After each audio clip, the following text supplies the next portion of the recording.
თქვენ ხომ იცით რომ ჩემი საყვარელი ფერი არის ვარდისფერი, ხო და ეხლა გამოვიწერე ძალიან საყვარელი ვარდისფერი ფერის ტარო.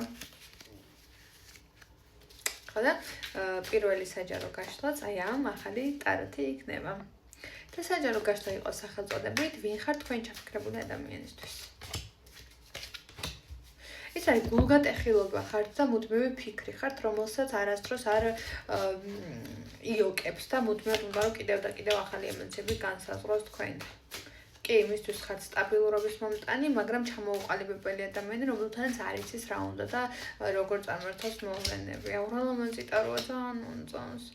ძალიან ენატრებით და მისთვის ხართ ყველაზე დიდი მონატრება ამ წამს, ასევე ხართ ადამიანი, რომელს წინაშე არჩევანი ის წინაშე დგას და არ იცის თქვენ, აი თქვენთან რომ მოვა, არ იცის რა არჩევანი უნდა გააკეთოს, იმიტომ რომ არ იცის რა ელოდება შემდეგ. ანუ აი ამოვაი რაღაცა პატარა, რაღაცა სისინა გველი მაგ არეალიდან თუ ტკბილი ნუგბარი, თუ აი რა იმაგას ვახსოვ, იმიტომ რომ არასდროს არ იცის თქვენგან რა უნდა მოველოს და ზუსტად მაგიტომაც მისთვის დანიშნულოვანი ხარ დღემდე. მე კი შეგახსენებთ რომ 24-10 დეკემბრის ჩათვლით საახალწლო ფაზრეკლება არის 50%-იანი და ვინც არ შეწერილ ხართ შეგეძრათ რომ იჩქაროთ. მადლობა ყურადღებისთვის.